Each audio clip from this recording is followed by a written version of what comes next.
Regarde autour de toi, ils sont tous là. Mais qui est encore vraiment présent? On partage nos vies en quelques secondes, des cœurs, des likes pour faire tourner le monde. On connaît les repas, les vacances, les sourires, mais plus personne ne frappe pour simplement se voir. On habite la même rue depuis des années, pourtant nos portes restent toujours fermées. On s'écrie à bientôt derrière un écran bleu, alors qu'on pourrait rire ensemble les yeux dans les yeux.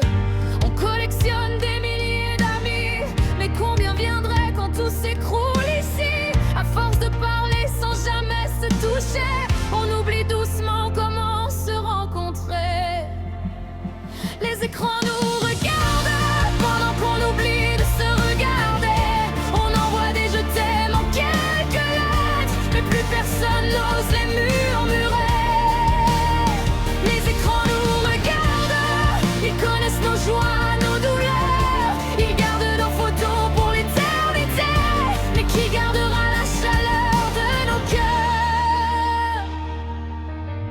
Les anniversaires deviennent des notifications, une pluie d'émojis remplace les émotions. On écrit je pense à toi sans jamais faire un pas, alors que la personne habite juste en bas. Les enfants apprennent à faire des filets avant même d'apprendre à se parler. Autour d'une table, chacun baisse la tête, comme si le silence était devenu la fête. Nos grands-parents racontaient leur histoire, sans vidéo, sans filtre, sans miroir. Aujourd'hui leur voix s'éteint doucement et leur souvenir part avec le vent.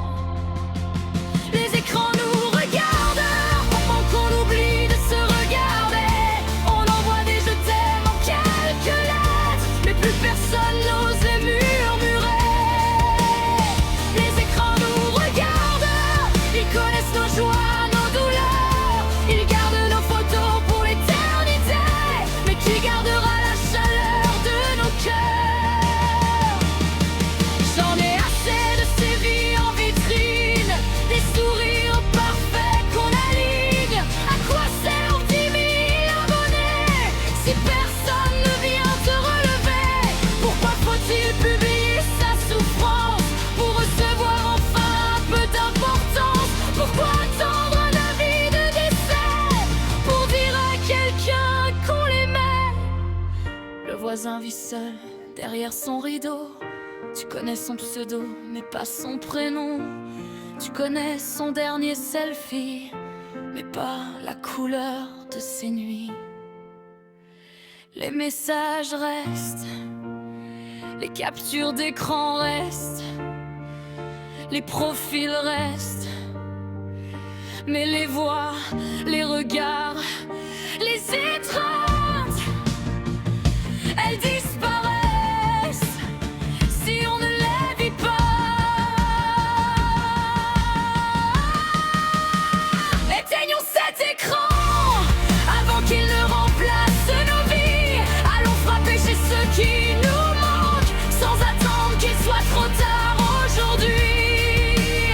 Les écrans garderont nos souvenirs, mais jamais l'odeur d'un café partagé. Jamais un fou rire dans une cuisine, jamais une main qui vient te rassurer. Alors relève les yeux, va voir ce que tu aimes encore, car les plus belles conversations ne laisseront peut-être aucune trace, sauf celles qu'elles graveront dans ton cœur. Le numérique gardera peut-être nos publications, mais seuls les instants vécus ensemble deviennent des souvenirs qui donnent un sens à une vie.